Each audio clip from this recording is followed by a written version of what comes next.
afternoon, everyone, and welcome. Today I'm honored and privileged to introduce our distinguished guest, Dr. Leonard Cassuto, who will later deliver his talk, How to Write Well and Why We Must, based upon his most recent book, Academic Writing as If Readers Matter.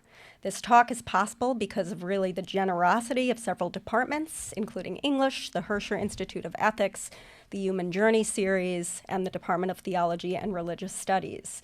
During these turbulent times, the humanities are more important than ever to the changing landscape of higher education. And after today's podcast and talk, I think you'll understand more why. Cassuto's book, which we have copies of for signing after today's talk, has received tons of praise. It is, according to Andrew Del Banco, witty and generous, and New York Times bestselling author Rick Perlstein, eloquent, elegant, useful, and necessary. Dr. Cassuto is professor of English at Fordham University. In addition to authoring countless books on every topic from baseball to disability, Dr. Cassuto writes a regular column called The Graduate Advisor for the Chronicle of Higher Education and has had published other recent influential books, such as the new PhD, How to Build a Better Education. On a personal note, Dr. Cassuto was my graduate mentor and has been a lifelong mentor to me for the past 20 years, 20 plus years, actually. Also, an enormous thank you to Greg Golda for hosting and pioneering this podcast. So, thanks for having me, Cara, and I'm really delighted to be at Sacred Heart today. Well, we're delighted to have you. I have a combination of questions really to ask you today about writing and higher ed and AI. So let's start with your most recent book, Academic Writing as If Readers Matter.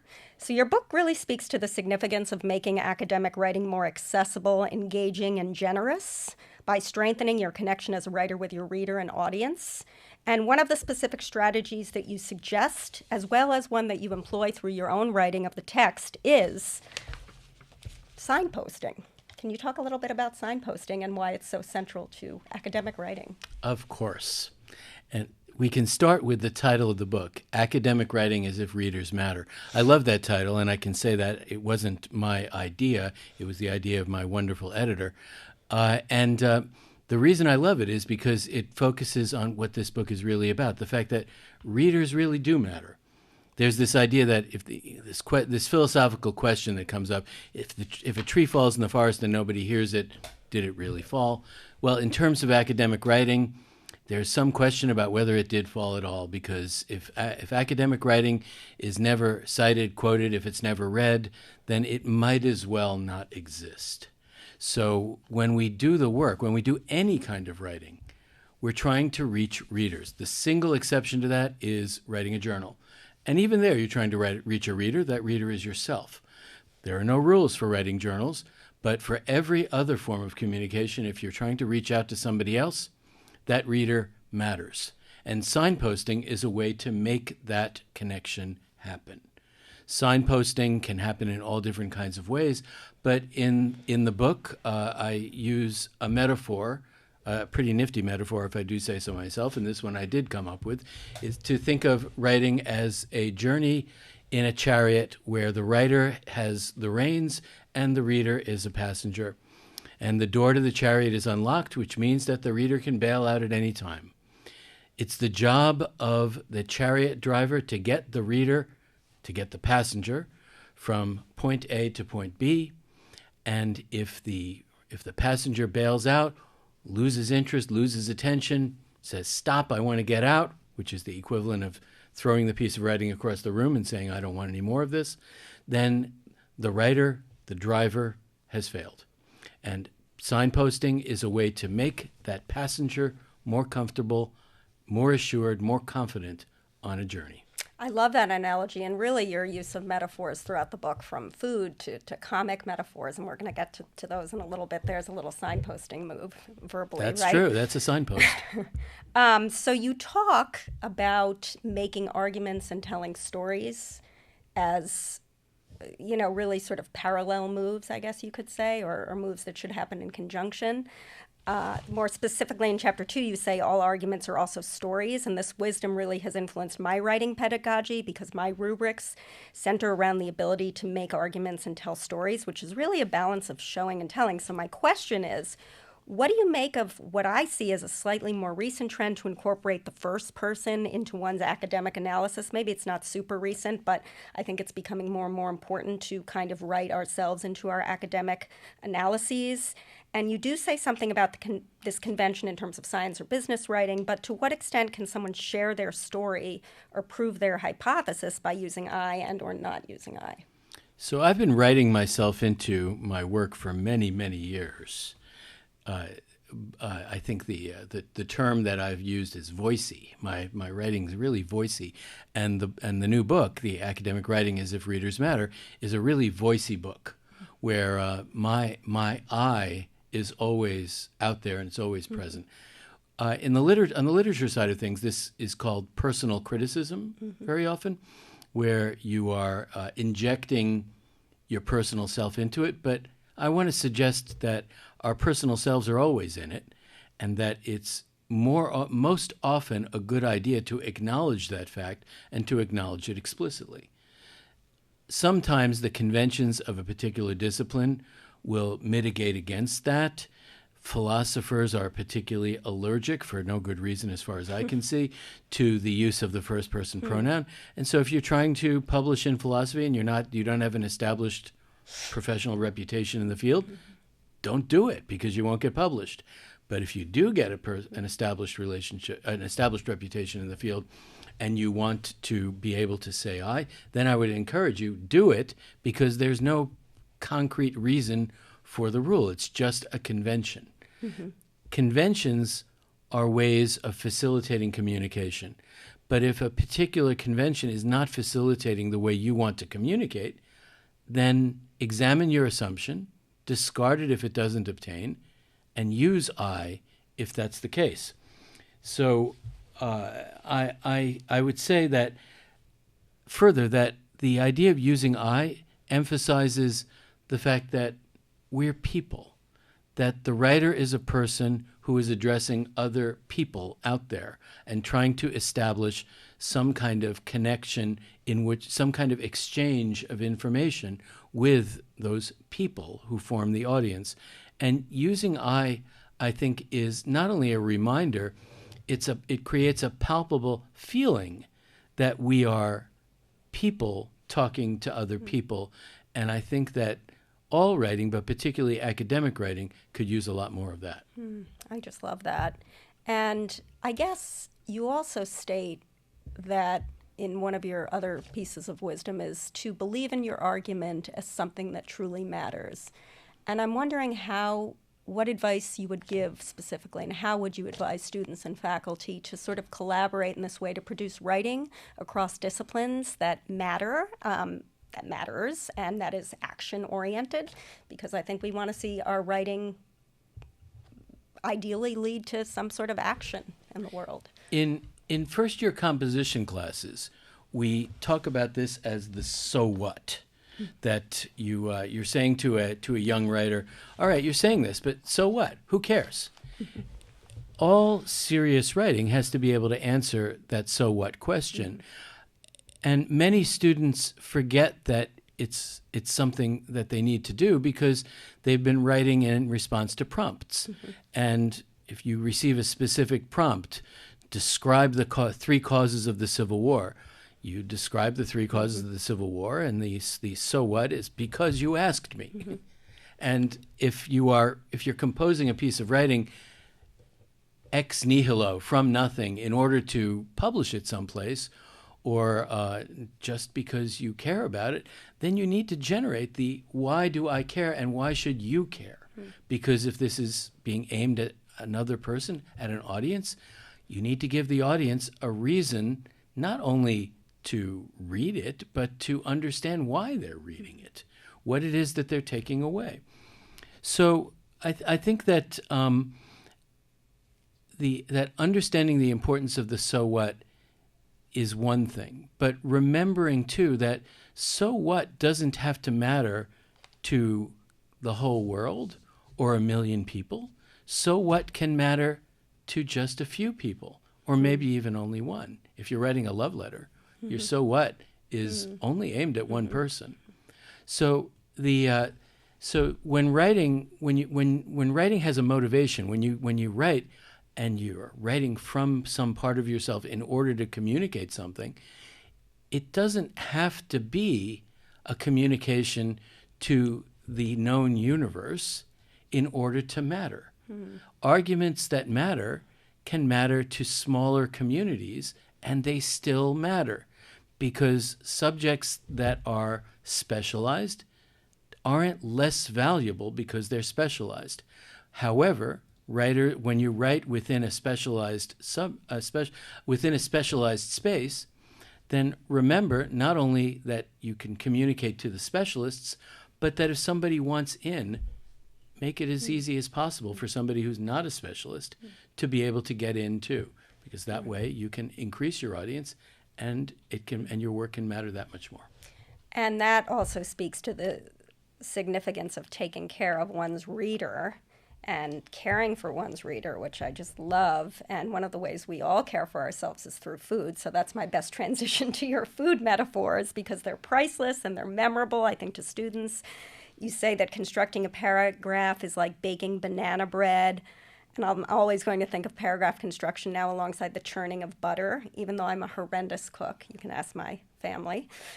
So any other thoughts on writing and food? Well, I have a few thoughts about metaphors. Yes, I like food metaphors plenty. I also like to cook. We write from where we are and we write from what we know. Metaphors are terrific teaching tools. They are vivid, they can be striking, and they can be memorable as a result. Now, I use a lot of food metaphors because I'm thinking about food and cooking.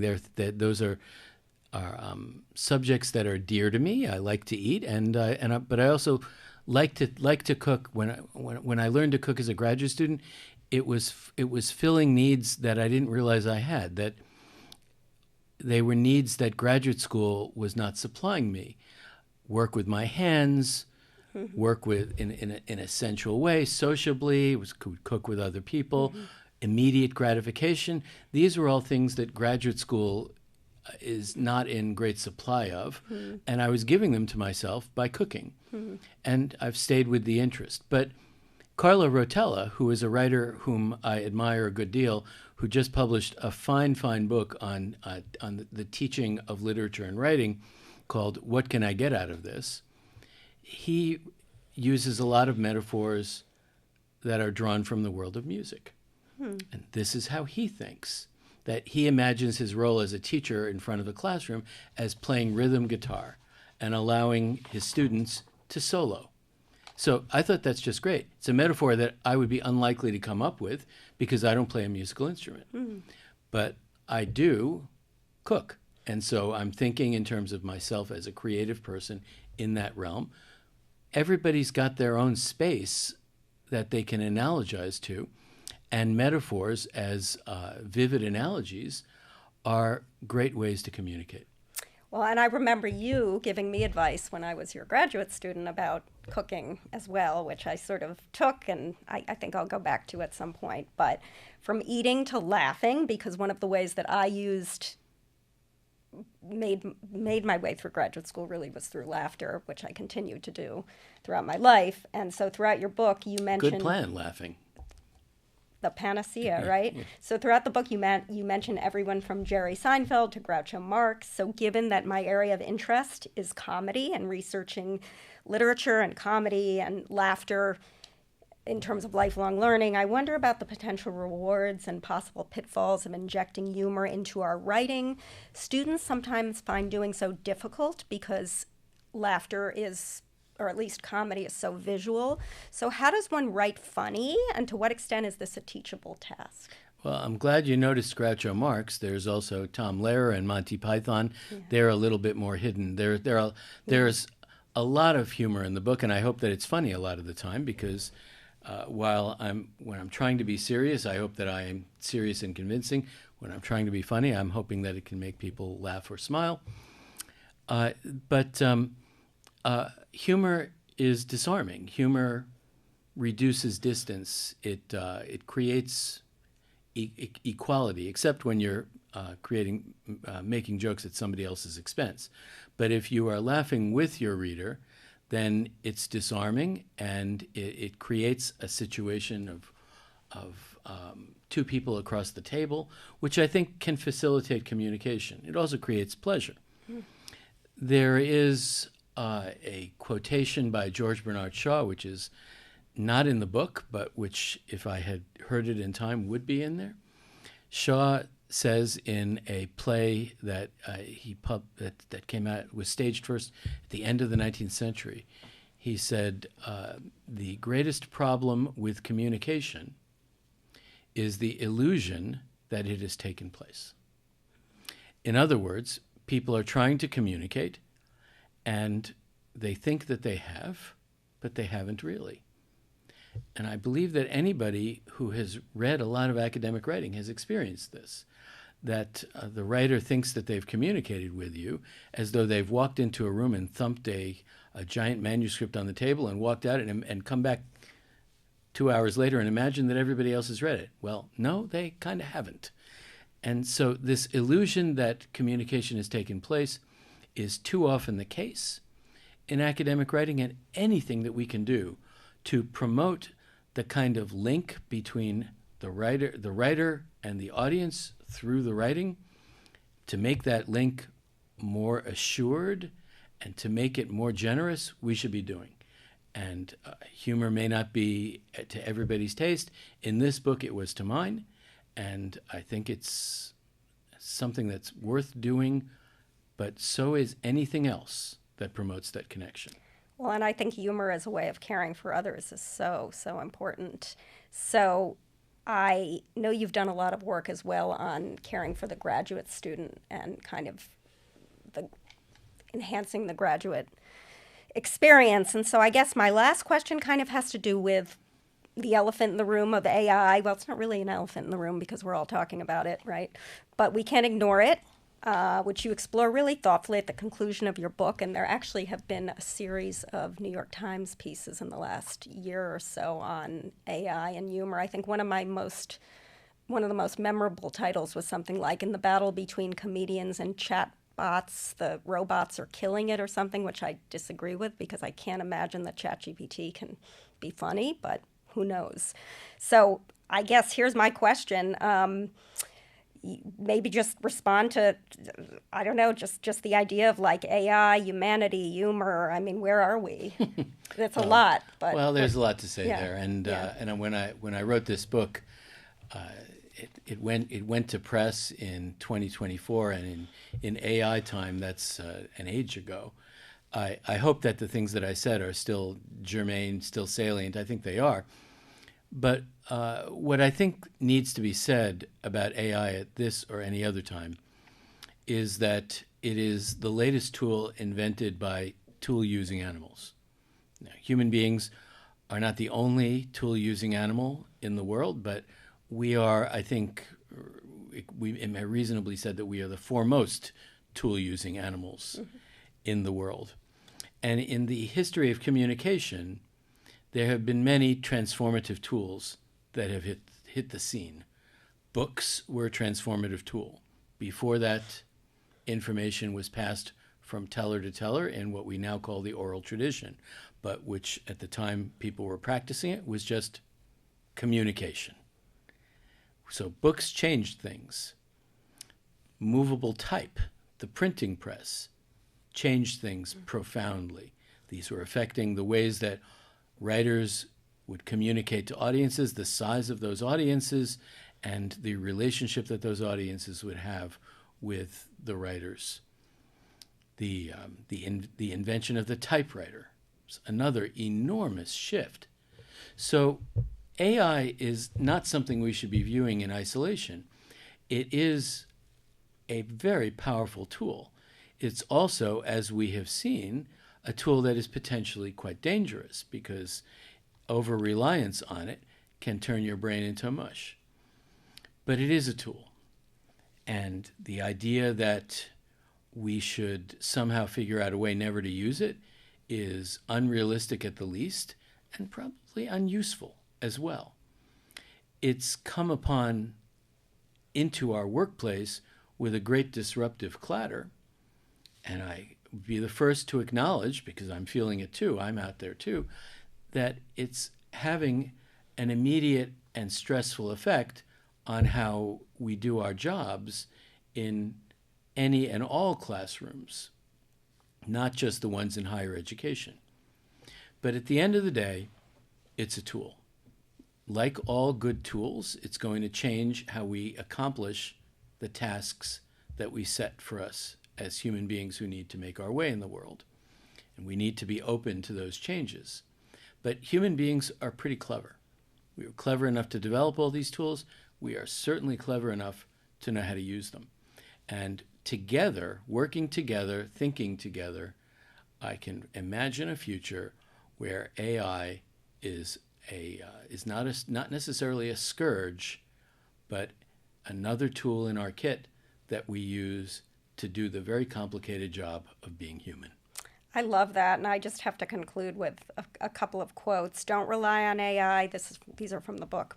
Don't rely on AI to know things instead of knowing them yourself. If you rely on AI to do the thinking, you become the curator, not the author of the writing that results. And my personal favorite, use it to help you, not be you. So any final thoughts on writing as a human activity, considering the rapidly changing world and landscape of higher education? Writing is a way that we express who we are as human beings. We can't allow that to be taken away from us, either individually or collectively, because we will become less human. However, writing is a process and a form of thinking that has always been with us. We want to do it, and I trust that we will continue to want to, amidst whatever obstacles appear before us now and in the future. And here's a subject for a future podcast, because something else I learned from your book, right, and all my years of working with you, is to inject something a little new into the conclusion, not super new, but something maybe for audiences to think about. So you've written a lot on sports. Sports are a passion of mine. So we're going to see a lot of transformation in the future with AI, and I think when we think of distinctly human performance, I think it's going to be